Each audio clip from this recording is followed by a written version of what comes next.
पाकिस्तान के तो जिन भी डर के ही हैं, सिर्फ लड़कियों पर ही आते हैं।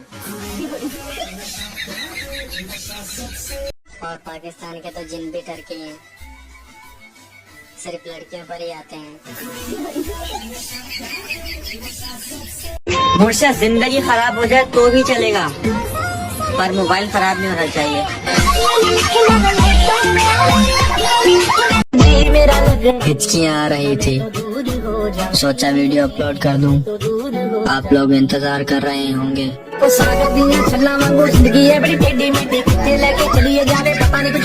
इस साल भी मेरी बीवी को अकेले ही सेरी में उठना पड़ेगा, बेचारी कैसे उठेगी।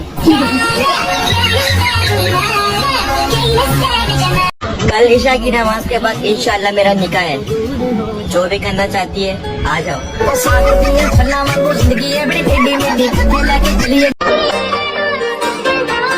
आंखें तो मेरी भी दो है जनाब, तो फिर इनमें कोई डूब के क्यों नहीं मरता।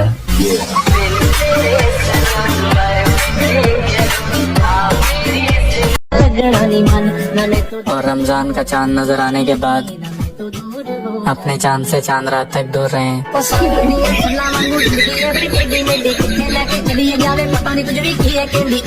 मुझे सिर्फ दो ही लड़कियां पसंद है, एक चश्मे वाली और दूसरा बिना चश्मे वाली।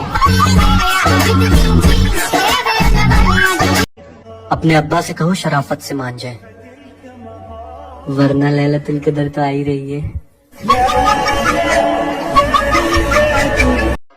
और मेरे हाथ पर चोट लगी है, सब दुआ करना कि शादी की लकीर को कुछ ना हो।